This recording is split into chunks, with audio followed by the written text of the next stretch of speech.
Здравствуйте, дорогие ребята! Здравствуйте, дорогие друзья!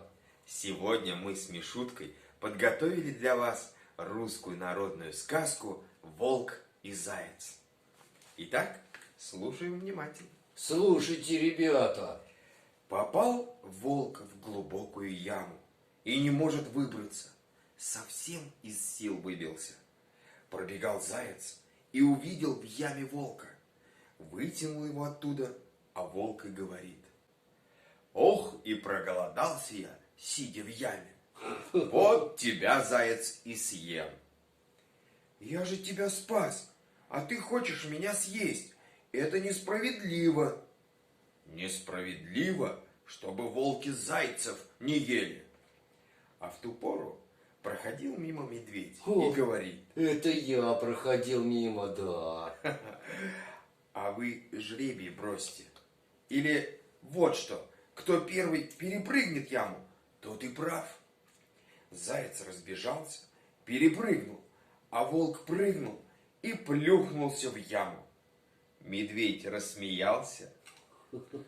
«Сиди, сиди, серый, будешь знать, какая она справедливость». О бесконечных поединках волка и зайца знают все. Волку никак не удается поймать увертливого зайца. О, а можно я тоже расскажу историю про зайчика и волка? Ну, конечно же, можно, Миша.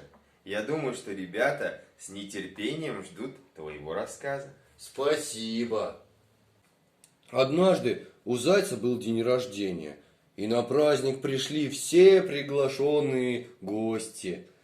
Ежик принес в подарок зайцу торт со свежими лесными ягодами. Белка принесла рулет с орехами и грибами. Лось привез вкусную водичку на целебных травах, а пчела баночку меда. В разгар веселья вдруг неожиданно пришел волк. Гости, конечно, испугались, но волк, оставив сетку со свежими лесными яблоками, быстро убежал. Означало ли это, что волк хотел помириться с зайцем?